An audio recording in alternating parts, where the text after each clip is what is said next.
Yes. Oops, not that button, that button.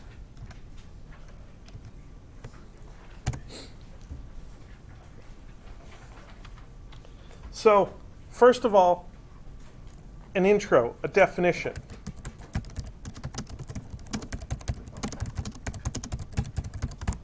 Torque is a concept very similar to the idea of force, except where force applies to moving something linearly in a particular direction, torque applies to rotations. So, as a definition,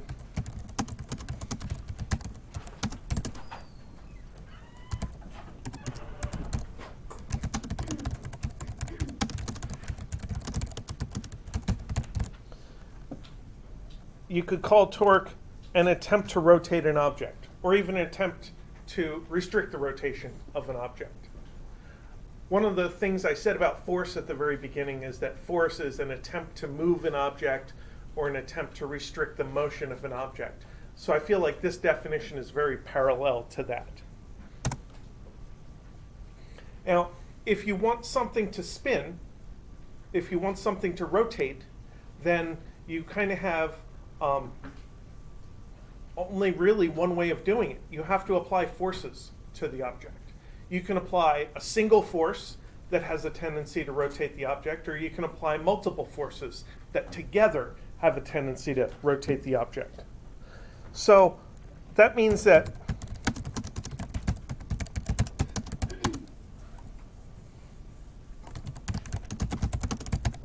torque is actually a side effect of exerting force. So when you exert a force on something, you are also exerting a torque on that thing. They happen together.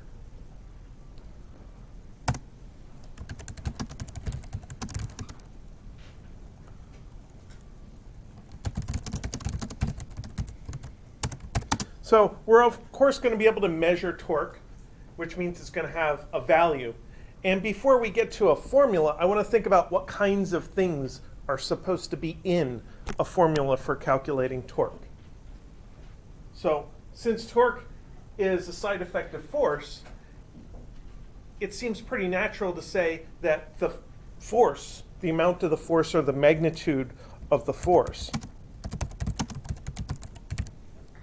should be involved in how much torque is exerted. And I like to think of this example. Picture that you're giving a first attempt at loosening a stuck bolt. So there's some bolt that you want to loosen with a wrench, and your first try doesn't work. The first thing you're going to do is simply try harder. You're going to brace yourself and try to exert more force in order to get more torque to loosen that stuck bolt. So the force strength is pretty important. But let's say you try harder and it still won't loosen the bolt. Then what do? You get a bigger wrench. He said a breaker bar is a nice name for a bigger wrench. So I call that leverage. And leverage is the second really important component to how strong a torque ends up being. And then there's a third thing that is a little more subtle. So I'm not going to try to coax this answer out of you. I'm just going to give you this one. The relative direction of the force matters. And I have a drawing that I can make where I can show all of these three ways of affecting the amount of torque. So I'm going to draw a little hexagonal nut here, or bolt, and then I'll draw a wrench around it. So I'll draw a kind of a crescent wrench type thing. And there's the handle of the wrench. And here is F1.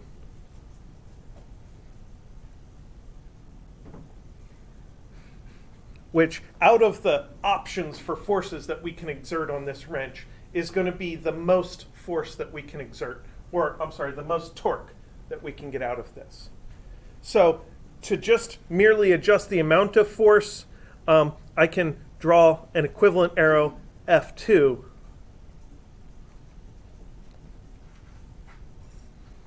which is a weaker force. So we could get less torque than F1 just by exerting less force. And then the amount of leverage, I could exert a force here, F3,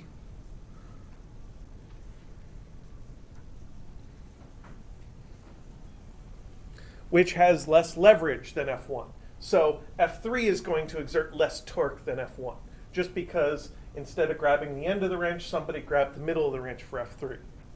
And then the relative direction of the force, the subtle one, that would be here, something like that, F4.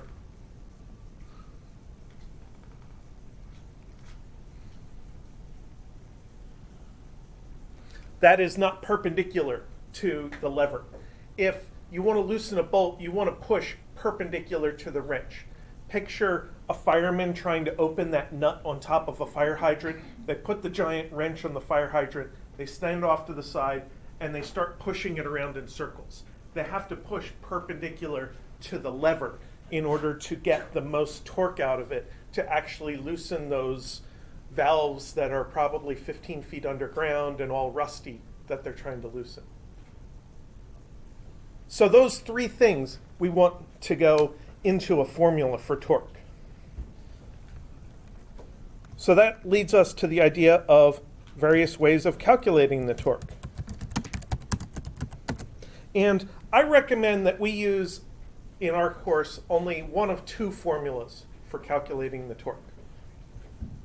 One of them is tau is equal to force times a distance. And here, the Greek letter tau is the torque, F is the force, and D is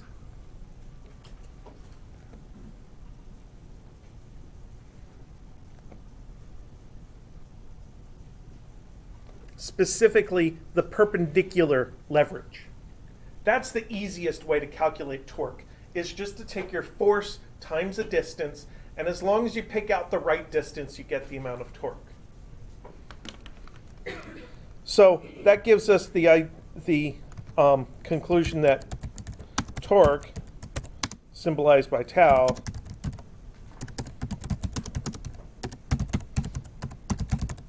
is measured in Newton meters.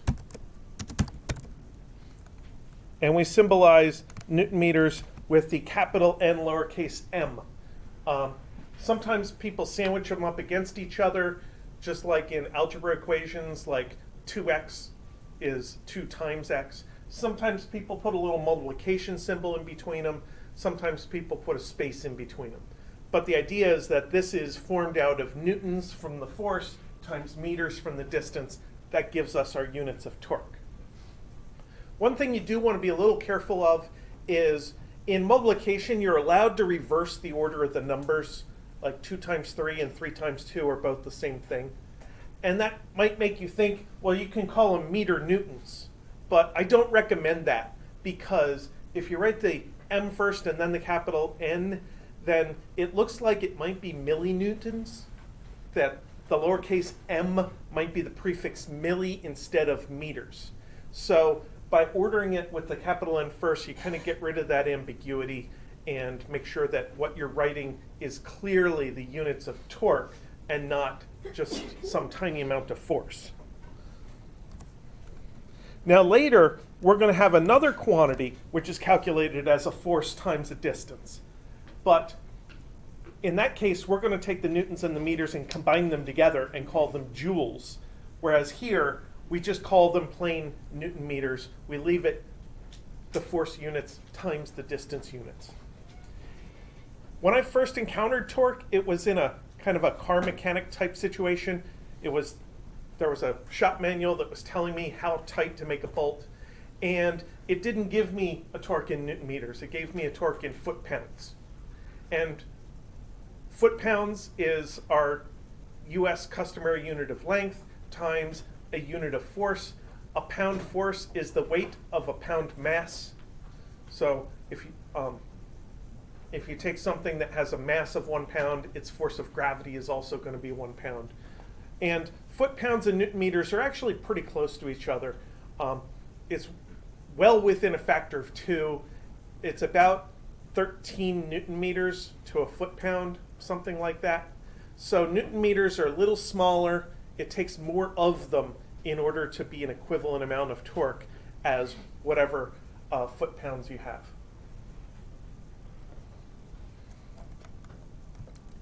So then, if we're going to do this, we need to measure this perpendicular leverage. So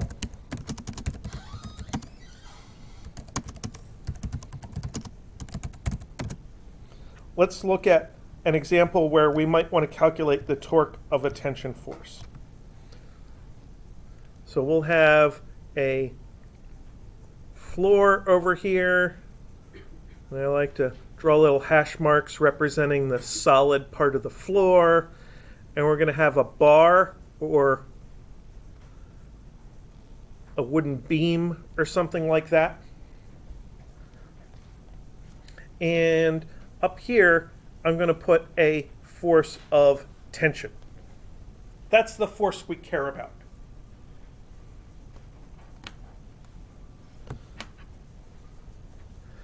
And our D value is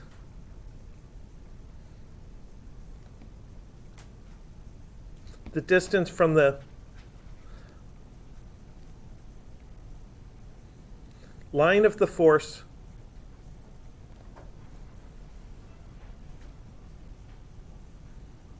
to the pivot point.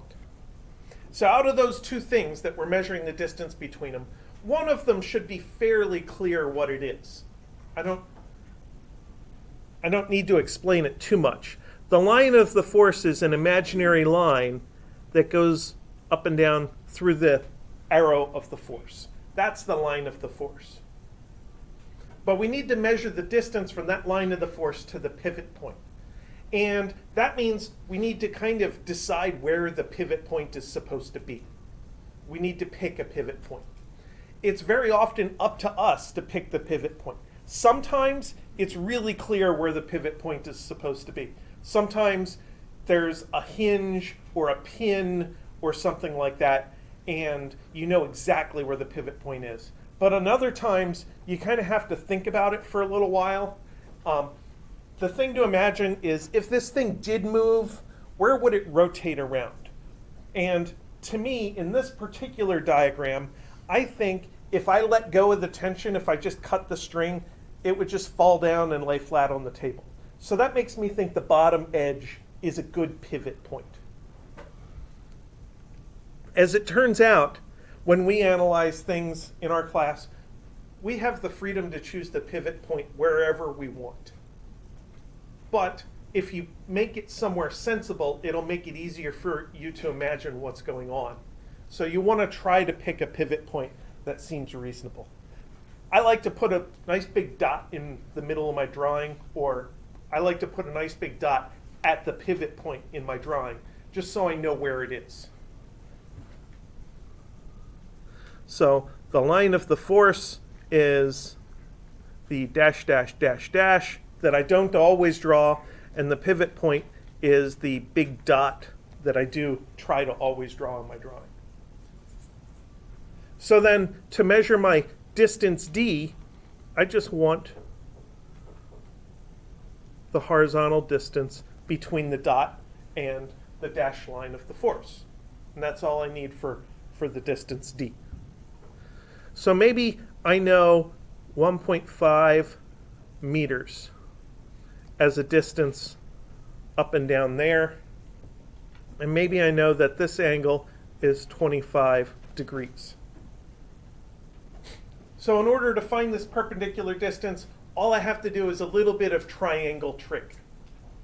Remember that we've been using SOHCAHTOA for vectors all this time. it's kind of the same story here. This D value is measured horizontally. The horizontal part of the triangle is adjacent to our angle that I drew. So that means we're going to be thinking about using the cosine, the CAH of SOHCAHTOA. So our D here is R, actually I'm just going to use the numbers. It's 1.5 meters times the cosine of 25 degrees. So if I calculate that out, I want to make sure it has the same value it had yesterday.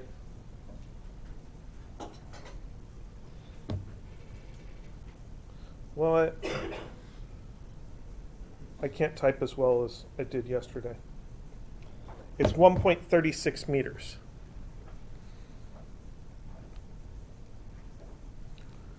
So then I can calculate my torque as force of tension times the D value of tension. And maybe if I have a complicated calculation with lots of these things, I might want to subscript every single one of them.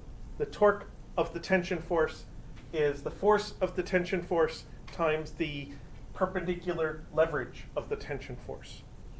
So I need a number for the force of tension. I'm just going to call it 10 newtons for this example. So then this would be 10 newtons times 1.36 meters is 13.6 Newton meters.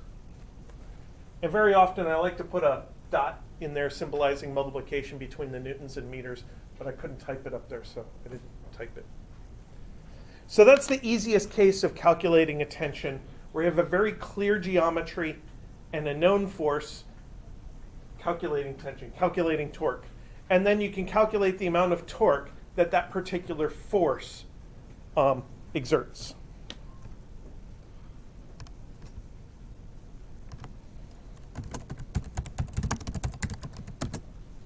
Now there is an alternate formula that sometimes is useful.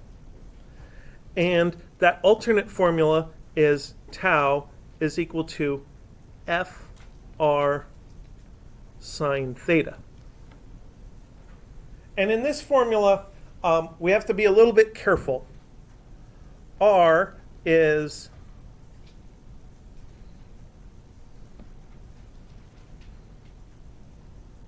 the diagonal leverage.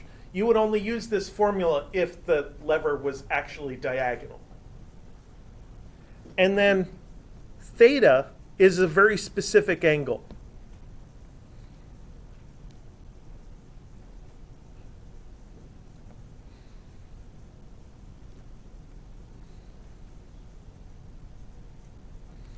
Theta here in this formula is the angle between the force and the lever. So in this case, in my drawing, I would want to find the angle between that force and the diagonal bar.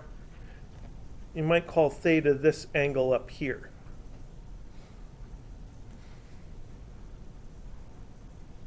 So to find that angle, I'd want to start down at the 25-degree angle and work my way up through the triangle.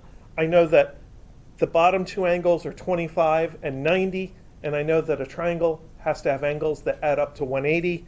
So that means that this thing here is 65 degrees, because 65 and 25 is 90, and then another 90 for the right angle is 180. So then using this formula, my torque would be 10 newtons times 1.5 meters times the sine of 65 degrees.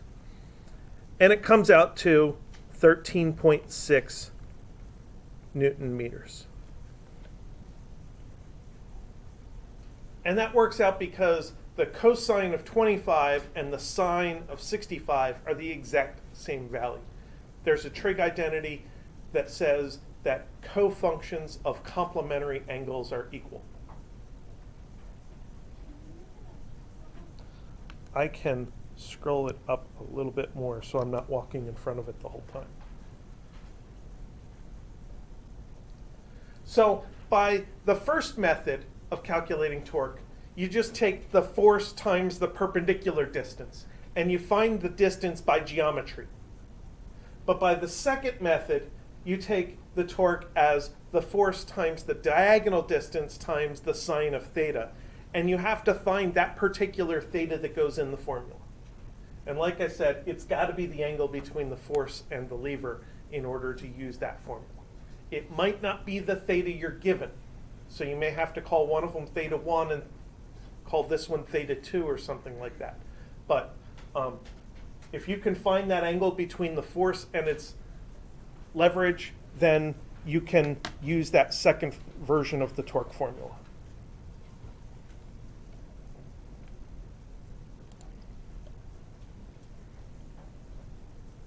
So that's the very basics of calculating a torque. Let's see what we can do with it.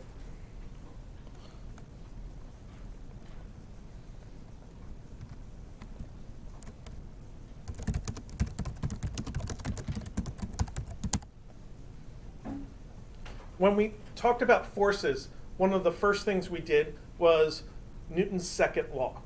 So we want a version of Newton's second law for rotations.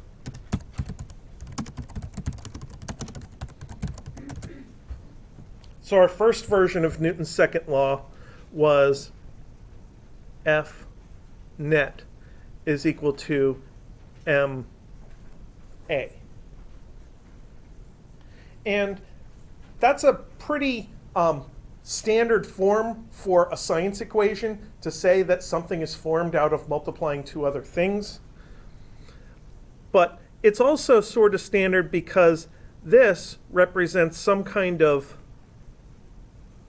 effort, and the acceleration is some kind of result that we're trying to achieve.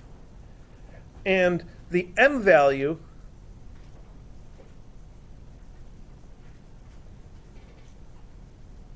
is the difficulty of achieving that result. And in the case of mass, it's called the inertia.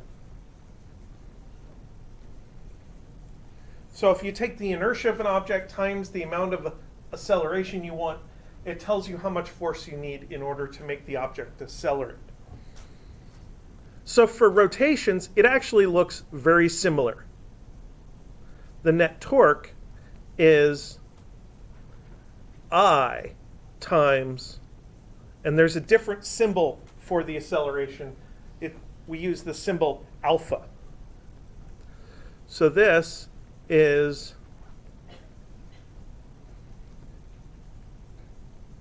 rotational acceleration, and this is called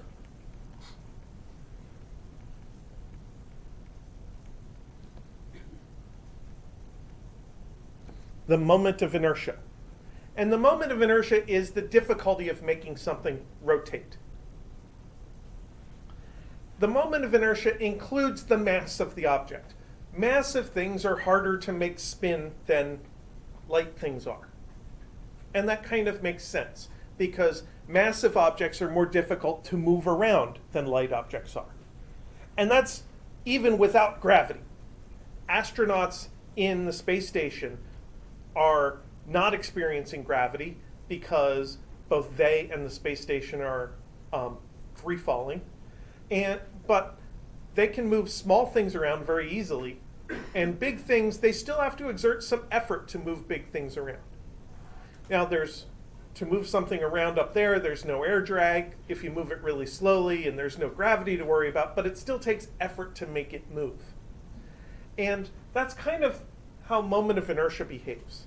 So one really quick demonstration you could do to think about moment of inertia is to consider spinning your pen or pencil back and forth. If you spin it just by kind of waving it around, you can feel it resist the change in direction at each end of the oscillation. You can feel it try to keep spinning when you go to spin it the other way. Now, I'm not talented enough to actually make a pen spin, I would probably flick it across the room. So I'm not going to try to do that. But if we spin it around a different axis, it's actually a lot easier to spin.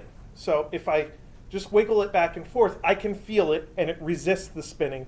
But if I rotate it around this axis, I don't feel it resist the rotation. And that's because around this axis, all the mass is concentrated in very close to the axis of rotation. Whereas when I spin it about the tip, then some of the mass is many centimeters away, some of the mass is close to the center, but on average, it's kind of fairly far away from the axis. And that's one of the things that's included in moment of inertia. It's not just the mass of the object, but the physical size of the object. You've probably seen the idea of a figure skater or a dancer who's doing some kind of a spin move, and they start out with their arms really far out, and then they bring their arms in. And by bringing their arms in, they are reducing their moment of inertia. And in the case of the ice skater, it has this effect of making them spin faster. So they get to do their whatever, it's not pirouettes in ice skating, is it? An axis? An axle? Yeah, something like that. So that is the effect of moment of inertia. It's both the mass and the physical size. And this tau net is, of course,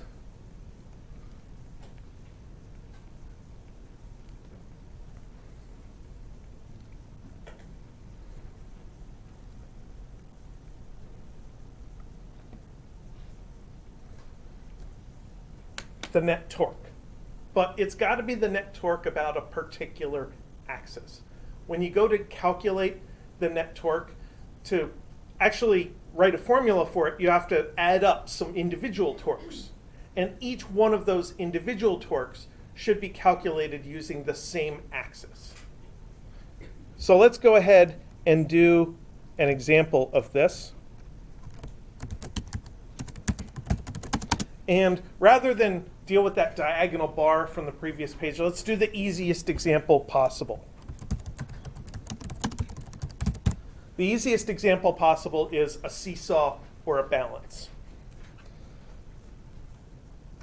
So in order to depict this, I'm going to draw a rectangular bar, and then I'm going to call this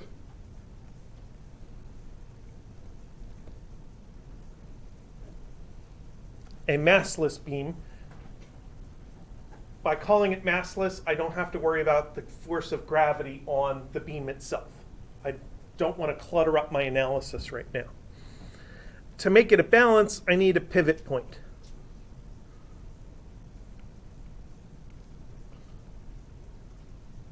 So I'll put a pivot point underneath it somewhere. And then, since I don't have any reason for any forces to exist yet, I'm going to put some masses on it. I'll put a little mass out at this end, and I'll put a big mass in the middle of this side. So the little mass, M1, the big mass is M2.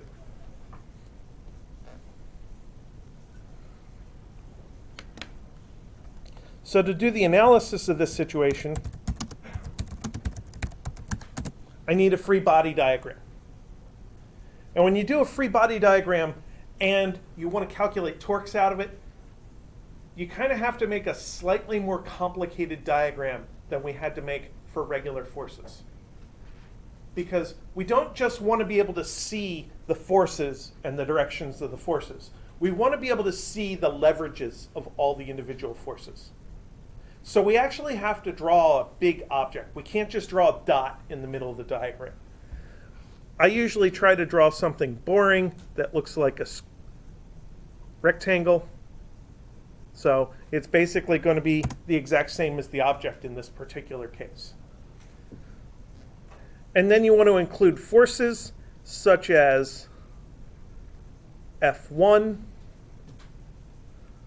and F2, the force caused by mass 1 and the force caused by mass 2. And then there's one more thing touching this beam, the pivot.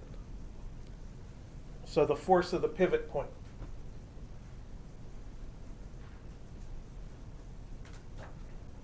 So I got my three forces acting on the beam. No gravity because it's massless.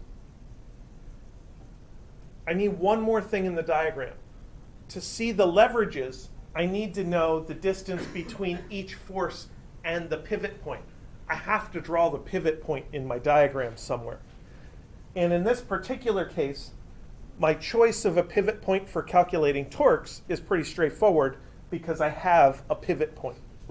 So I'm just going to put a nice big dot here in the middle of the diagram to represent the pivot point for calculating torques.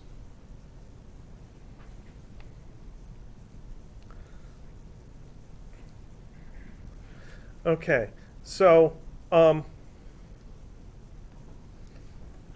what are we trying to do here? So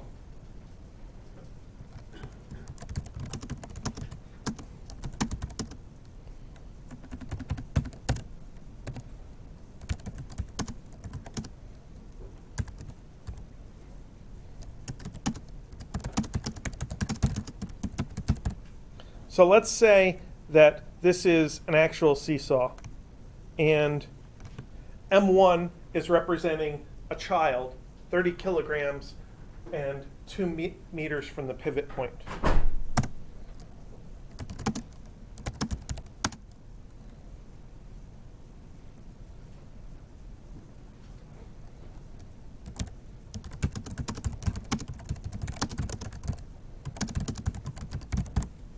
And then we're going to have a 60 kilogram adult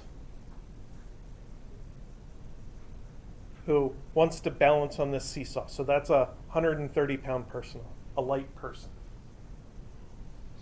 but twice as massive as the child. Wants to balance. The question is, where should they sit in order to achieve this balance? So in order to figure this out, we're going to need to do our force and torque analysis on this seesaw beam.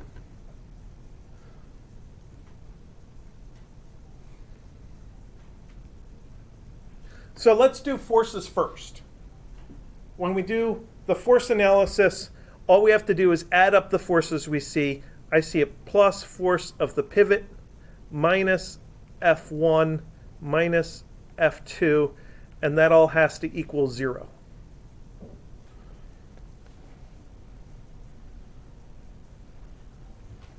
So that tells me that the force of the pivot is equal to F1 plus F2, which is 30 kilograms times 9.8 newtons per kilogram plus 60 kilograms times 9.8 newtons per kilogram. And that tells me that the pivot point has to exert 882 newtons of force.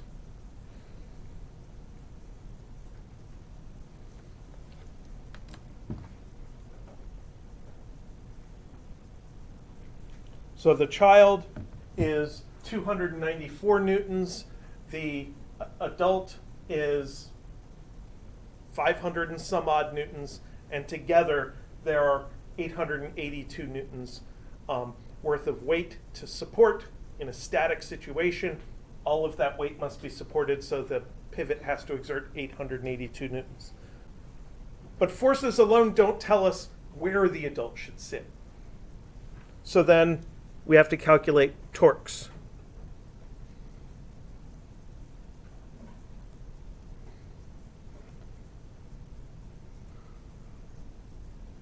So one thing I like to specify when I talk about writing a sum of torques formula is what my pivot point is for the purpose of calculating torques. So I have a clear dot in my drawing So I'll say that I'm drawing, that I'm calculating torques about the dot. The other is a little bit more subtle. When I put forces into my sum of forces equals 0 equation, I called one of them positive and two of them negative because the pivot point force was upwards, that's the support force, and the F1 and the F2 are downwards. So I chose the y direction to be my positive direction for forces. I need to do something similar for torques. I need to have a positive direction for torques. The positive direction isn't going to be related to FP because the pivot point force doesn't have any leverage. But F1 is going to, I have my seesaw beam here, F1 is pushing downward on the left side of the beam, and F2 is pushing downward on the right side of the beam. They are trying to rotate the beam in opposite directions. And we need to pick one of them to be positive, and the other one then is going to be negative. The standard for the positive direction of rotation is counterclockwise. So I like to draw a little swirly arrow around my dot, reminding myself that I'm calculating torques measured counterclockwise about the dot. The reason that we measure these torques counterclockwise is because we measure angles counterclockwise from the x toward the y-axis. So to get from the x toward the y-axis, a vector has to kind of pivot in a counterclockwise direction, and that's why we call that kind of torque positive.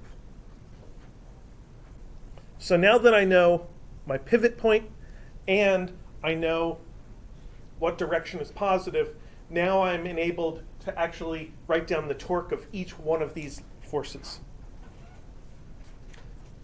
The pivot point force exists at the pivot point. That's kind of why we call it that. It doesn't have any leverage. There is no distance between itself and its point of application. So the first one is a 0. That's why I said at the very beginning that torque is a side effect of almost every force, because some forces don't get the opportunity to exert a torque. If there's a stuck bolt and you just put your finger on top of it and press on it like it's a button, it's not going to go anywhere. So a force has to have some leverage in order to exert a torque. And then F1, even though it's a downward force, it is rotating or trying to rotate the seesaw in the counterclockwise direction. So it counts as a positive torque plus F1, and I'm just going to call it D1. So maybe I should label D1 in the diagram. D1 is the perpendicular leverage of F1. And since the leverage has to be measured perpendicularly, for the vertical F1 force, I have to measure the distance horizontally. And then F2 is going to have its own D2. So then we're going to have minus F2 D2. Sounds like it should be the name of a robot. And then those have to add up to 0. And that's my basic torque equation for this situation. So now I can start solving and filling things in. Personally, I like to write this in a version without any minus signs, so F1 D1 equals F2 D2. Now I can worry about actually making the balance happen. So then I'm going to have M1G D1 equals M2G D2. Cross out the G's, and we find out that the mass times leverage of each one of these objects on the balance has to be the same. And now's a perfectly good time to plug in the numbers.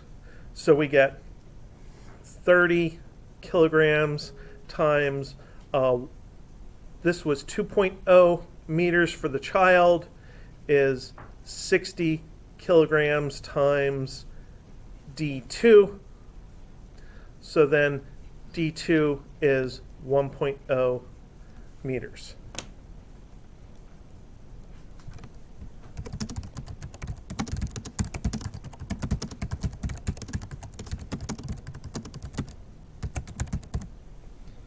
And to kind of put a summarizing statement on this, like you have to do at the end of every lab abstract, you have to have a statement that makes a conclusion based on your results. That's one of the things we ask in the lab format. The more massive object has to have less leverage to achieve this balance. Now, what happens if the adult actually sits out at the end? Then the adult goes downward, the kid goes up and can't get down, and then I suppose if you're the one babysitting, then you can just get your phone out and play around on the internet for a while, and the kid can't do much about it. But eventually they'll make noise, and then you'll kind of have to do something. As a child, my instinct was to crawl down, and probably I would just go flump and fall straight down onto the ground. Only one time did I actually hurt myself doing that, so it wasn't too bad.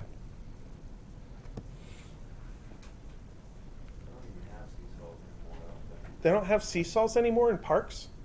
What, are they too dangerous? They don't have merry-go-rounds either. They don't have merry-go-rounds?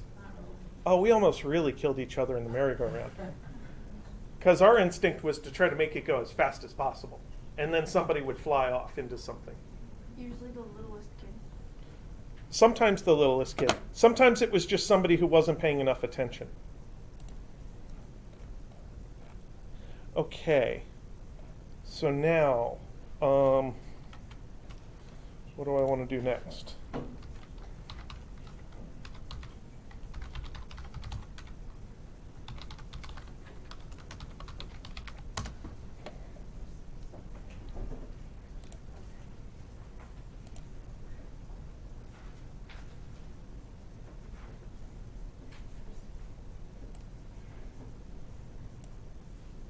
here.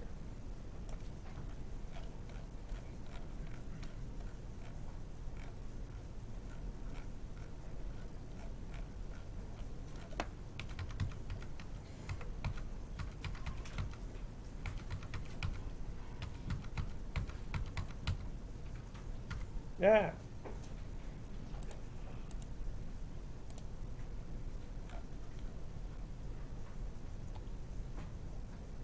Torque and equilibrium. There we go.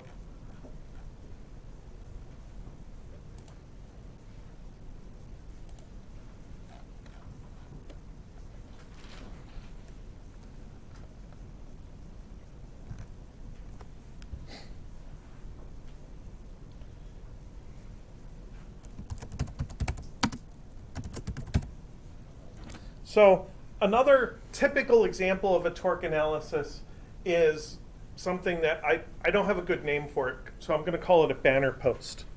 So here's the situation. You have a wall of a building, and you want to hang a banner, a sign.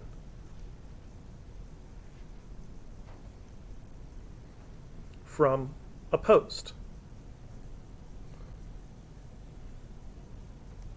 So you set up your post, and if you just set it up like that, you have to have a really, really strong bracket mounted to the side of the building. So often what's done is a cable is connected over here to the end of the signpost in order to hold it up. So maybe we have a 10 kilogram sign,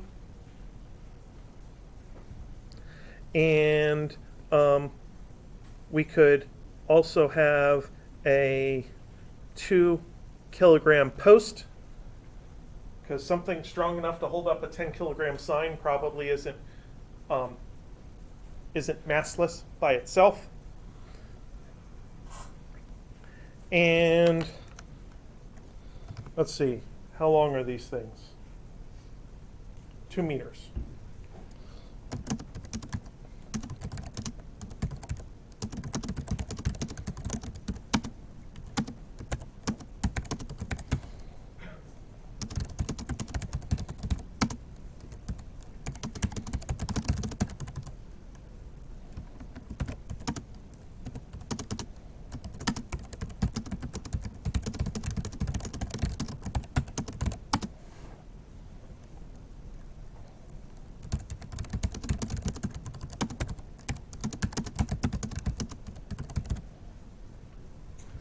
So we're going to put this thing here like this. 0.75 meters.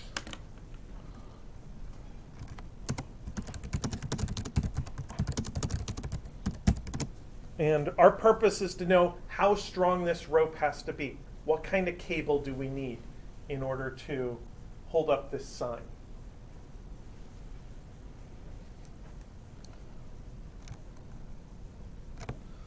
So the relevant object that we need to do a force diagram of is the post itself. So I'm just going to kind of put a horizontal object there. That line represents the post itself. Okay, so what forces am I going to need to put on this diagram in order to model this situation?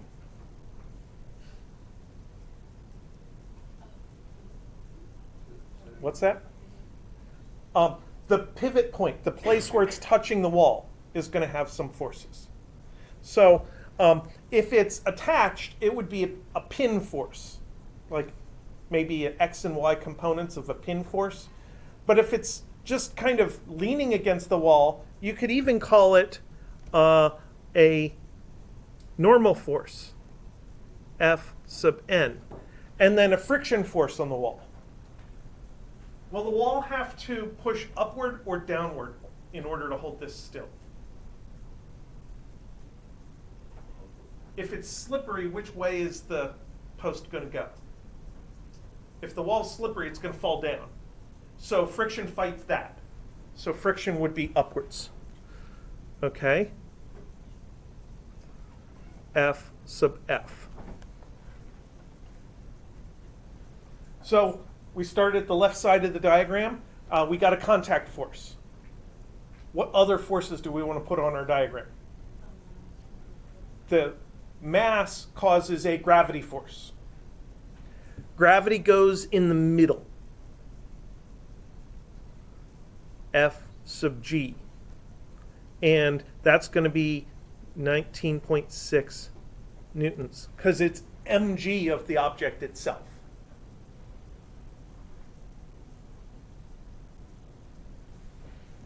So that's the force of gravity. Okay. What about the sign? The sign's going to exert some force. Now we could put the sign force in as two separate forces, like a wire 1 and wire 2. But we can also get away with combining them together and putting it in as one force, as long as it's centered on the sign. So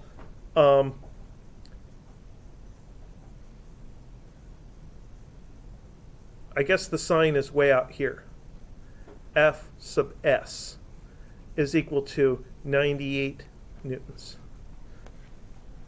Drawing is not to scale. Then we need one more force in here. We need the tension of the rope.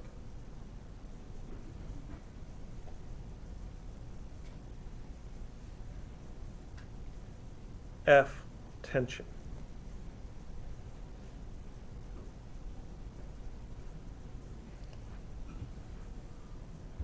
So let's look at X direction forces.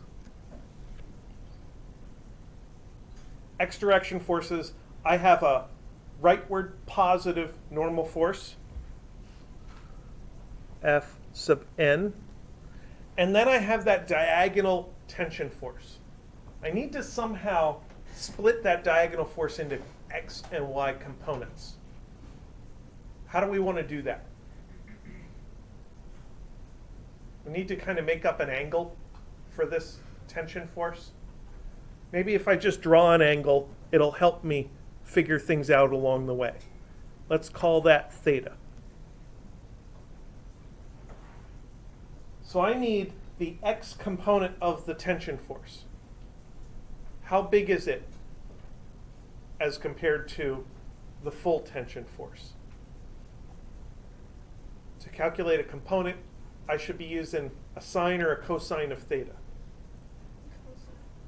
So since theta is measured to the horizontal, x gets the cosine, because horizontal is adjacent. And the tension is leftward. So it's minus F tension cos theta. And they have to add up to 0. There are no other x direction forces. That equation doesn't seem to help me very much right now, because I don't know the normal force, I don't know the tension force. In fact, I don't even know theta. So it's an equation linking together a whole bunch of variables that I don't know. So I'm not going to try to do anything else with that equation at the moment. I'm just going to leave it there, and maybe it'll be useful later. How about the y direction forces? I have force of friction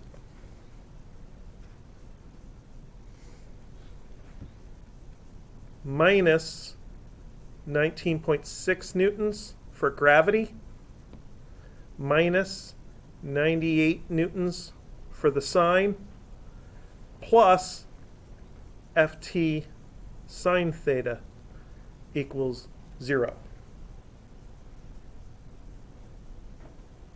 That also doesn't help me very much, because I don't know the friction force and I don't know the tension. And I don't know theta.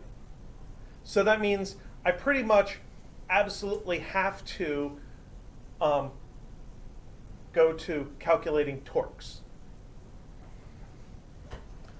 So torque about the dot in a counterclockwise direction. It means I need to make a dot. I need to put a dot in my diagram somewhere. Now, one of the weird things about static equilibrium cases, that's what this is, static equilibrium. We want this sign to be stationary, is that we're picking a pivot point even though our object is not rotating. It seems a little counterintuitive. But since the object doesn't rotate, it might as well not rotate about any point we want. We get to choose where we want the pivot point. And it's a good idea to choose the pivot point somewhere where two unknown forces cross each other. That way, those two unknown forces will not exert any torque. That way, those two unknown forces will not clutter up our torque equation, and maybe we can use the torque equation to figure out some other force. So, I'm going to put the dot here at the left end. That means the normal force produces 0 torque. It means the friction force produces 0 torque.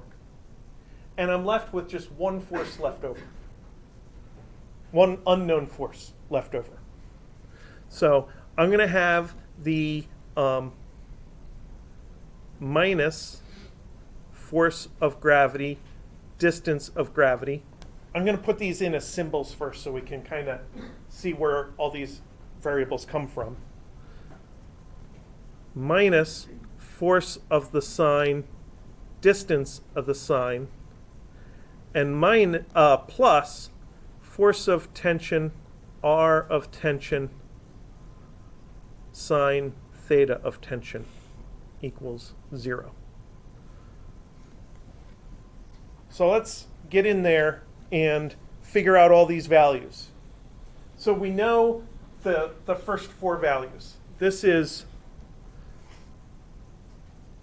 minus 19.6 newtons times, if the whole sine is 2 meters, the whole post is 2 meters, this is 1.0 meters, okay? Then the force of sine, distance of the sine, that's minus 98 newtons times 1.7 meters. And here's our plus stuff. The force of the tension we don't know. That's the question. So that's a variable. And I'm calling this R of the tension. I'm not calling it the D of the tension. I can't really call it the D of the tension because D has to be measured perpendicular to the force. And my force is crooked. And it's tough to measure the perpendicular distance. I don't even want to think about it. So I'm just going to go ahead and accept this as the diagonal distance, 2.0 meters. And now I need the sine of theta. Theta has to be the angle between my force and my lever. It's exactly the theta that I drew over there. Same theta. Well, that's kind of nice. So if I can figure out the sine of that theta, then I can fill in some numbers here and solve and get a numerical tension. Do we see that theta in the upper diagram? It's exactly right there. And how about this? Sine theta is opposite over hypotenuse. Do we see the opposite side of that triangle?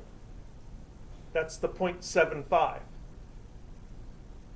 Can we figure out the hypotenuse of that triangle? It's 2 by 0.75. So we could figure out the hypotenuse. So let's do a little side calculation. Hypotenuse squared is equal to 0.75 squared. Whoops. I usually do it like that. Plus 2.0 squared. So the hypotenuse is the square root of that stuff. Square root of 0.75 squared plus 2 squared. Make sure I didn't screw anything up. 2.14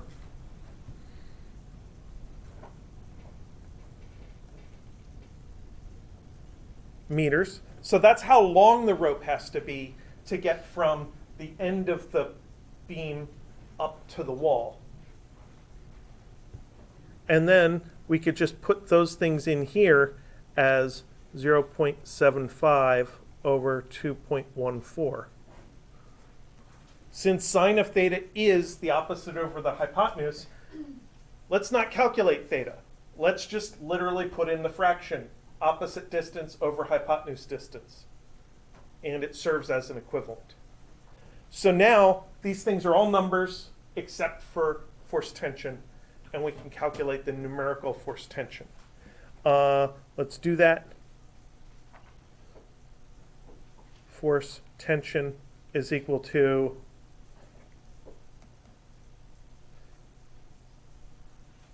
19.6 1.0 plus 98 1.7. The room sounds spooky with the air conditioning off. It was making this nice white noise, and now it's eerily quiet. You would find some static noise. Yeah, that's what I need. I'm just going to keep moving my foot. Then I'm going to shock myself. Oh, I heard you. Good.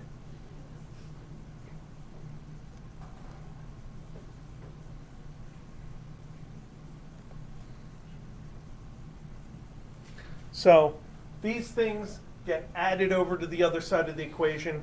They end up on the top of the fraction without their minus signs. This multiplier here, oh, I didn't finish my equation. That's all equal to 0. This multiplier gets divided underneath, so it appears down here. And then I can calculate that out.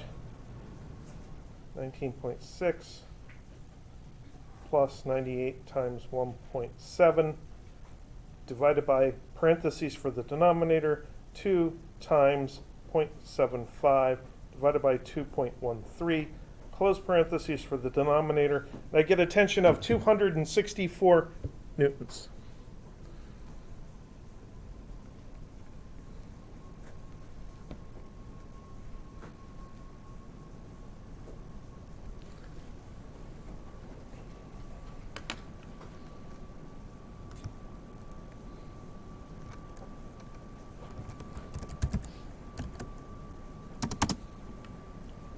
So that answers our question, how strong does the rope have to be?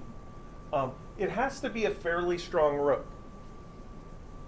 The lower I make that top of the rope, the less leverage it has and the stronger it has to be.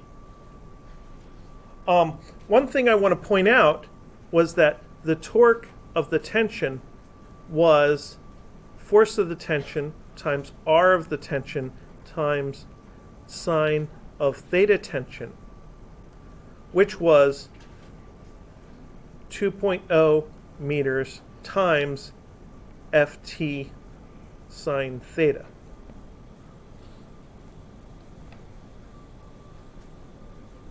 So this is how I actually calculated the torque of the tension force in order to fill out my sum of torques equation. But if I just fill in the R value and keep the other two like this, I see that somewhere else in the analysis. That came up as the Y component of the tension force. That's what I used in the Y equation for the tension force itself.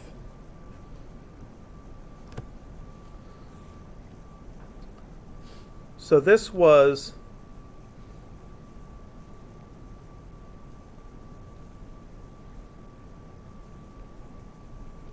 horizontal leverage, and this is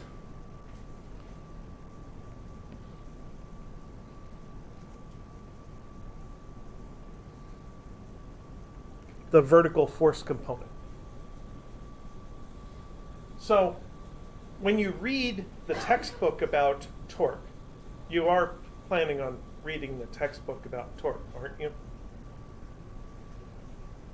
So when you read the textbook about torque, you'll find another third formula.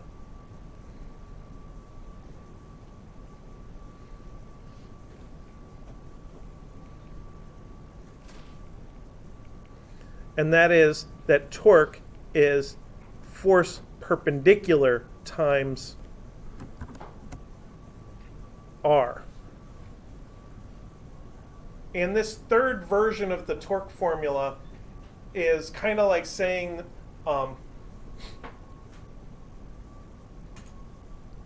rather than take the perpendicular part of the leverage, I'm going to take the perpendicular part of the force instead. You can kind of take one or the other. It's kind of like saying the FR sine theta formula has the sine theta there to take a component of something. And if my R value is already horizontal or vertical, then I can think of the sine theta as applying to the force value and taking the component of that thing instead. Okay. Well, that is basically what I wanted to do today. I want to point out that homework 4C is the last homework before exam 2, I swear. I set it up to be due next Tuesday, and I think it's only like 5 or 6 questions. So I took homework 4, and instead of making it one gigantic 20 to 25 question homework, I made it lots of smaller ones. So that can space out your physics effort rather than doing it all next week. All right. Well, you guys have a good evening and have a good lab this week.